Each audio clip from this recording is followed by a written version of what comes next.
And again, I don't want this to, and I sure hope that it doesn't come off as sensational, but everything that needs to be in place for all of this to take place is quickly being put in place and is taking place. It's Luke 21:28 when Jesus said, when you see these things begin to take place, and you begin to see everything be put in place and begin to take place, look up and lift up your heads, for your redemption draws nigh. Why would he say that? Because when you see things that are going to be fulfilled in the 7-year tribulation, and the rapture has to happen, and it does. For those of you who weren't here on Thursday night or didn't watch the Psalms teaching, I really encourage you to do so, okay? Because there's a prophetic picture in that a study about the pre-tribulation rapture of the church of Jesus Christ in the Psalms. It's actually all through Scripture. Starting in Genesis, by the way, with Enoch, who's a picture of the church, and pre-flood. He was a pre-flood believer. Because before the flood, he was raptured. Pre-flood. Noah's a picture of Israel, by the way. They go into the tribulation and are saved in the midst of the tribulation. That's Israel. Noah's not the church. I didn't mean to go here, but too late. I went there, so just bear with me for a second. One of the most compelling arguments to me, and there are many, there are a multitude, for the pre-tribulation rapture, is the uniformity and the typology in Scripture. How about Shadrach, Meshach, and Abednego? Okay, they go into the 7 times hotter fiery furnace and are saved in the midst of it. Okay, that's Israel.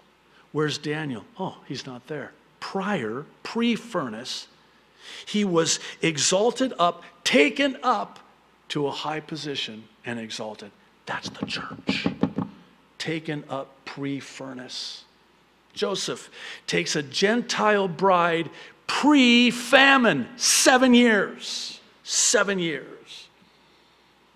The most compelling argument for me concerning the pre-tribulation rapture and why it is that I'm so dogmatic and will say that it absolutely has to happen before the 7-year tribulation is because that is what the Jewish bridal tradition was. You know when Jesus said to the disciples, "Behold, I go to prepare a place for you, that where I am, there ye may be also. In my Father's house are many rooms, dwelling places." You know what he was describing?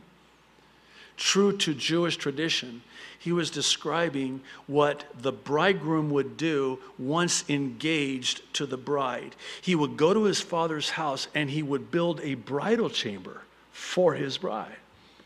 And the bride had to always be ready because the bride didn't know the day or the hour of the wedding. Created a huge problem for wedding invitations. Just saying. So when the father would say, okay, now the bridegroom would come as a thief in the night and snatch away his bride and take her to the bridal chamber for guess how long? 7. 7. A period of not 3.5, not pre-wrath, no, 7. For 7 days, the bride is ensconced within that bridal chamber, consummating and celebrating her marriage to the bridegroom. And at the end of the 7, I'm not angry, I know I'm yelling, she would emerge. You know for what? A huge feast.